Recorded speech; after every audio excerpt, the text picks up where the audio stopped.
வணக்கம் நண்பர்களே, இன்று நாம் ஒரு அழகான கோவிலுக்கு செல்லும் பயணத்தில் இருக்கிறோம். இந்த வழி முழுவதும் பசுமையான மரங்கள், குளிர்ச்சியான காற்று, கண்களுக்கு விருந்தாக இருக்கும் மலைகள்.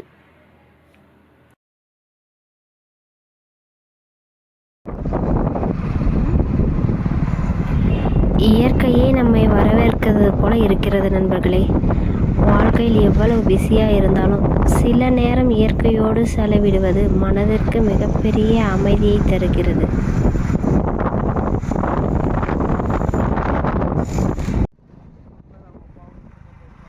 பாருங்கள் ஃப்ரெண்ட்ஸ், இந்த மலைக்கு மேலே இருக்கிற இந்த வானம் நம்மளை அப்படியே வெல்கம் பண்ணுற மாதிரியே இருக்குது பாருங்கள்.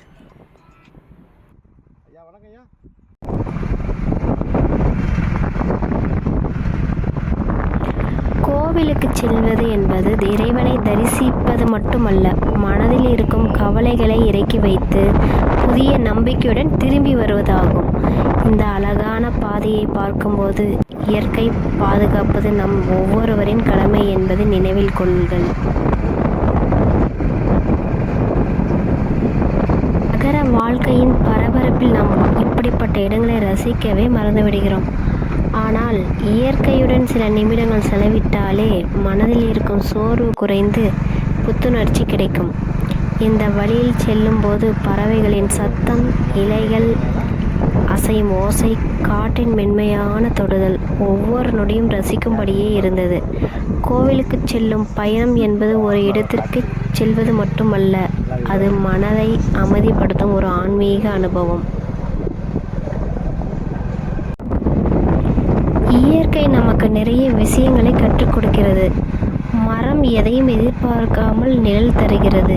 மலை எந்த சூழ்நிலையிலும் உறுதியாக நிற்கிறது. அதுபோல நாமும் வாழ்க்கையில் பொறுமையாகவும் உறுதியாகவும் இருக்க வேண்டும் ஃப்ரெண்ட்ஸ். நாம் இயற்கையை நேசித்தால் இயற்கையும் நம்மை காப்பாற்றும். அதனால் முடிந்தவரை மரங்களை வெட்டாமல் பாதுகாப்போம். ஒவ்வொருவரும் ஒரு மரமாவது நட்டு வளர்ப்போம் ஃப்ரெண்ட்ஸ். இந்த அழகான இயற்கை சூழலை ரசித்து கொண்டே நம் பயணத்தை தொடருவோம்.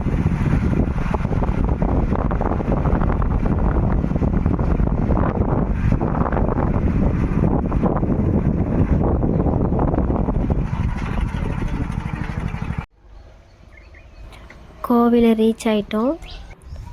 சுற்றி மலைங்க, மரம், இயற்கையான சூழலில் அமைந்த இந்த கோயில் பார்க்கவே ரொம்ப அழகாக இருந்தது ஃப்ரெண்ட்ஸ். இது எந்த கோவில், எந்த இடம், இந்த மாதிரி இடத்துக்கு நீங்கள் போயிருக்கீங்களா அப்படின்னு கமெண்ட் பண்ணுங்கள். இந்த மாதிரி வீடியோ உங்களுக்கு பிடிச்சதுன்னா லைக் பண்ணுங்கள், சப்ஸ்கிரைப் பண்ணுங்கள். Thank you friends.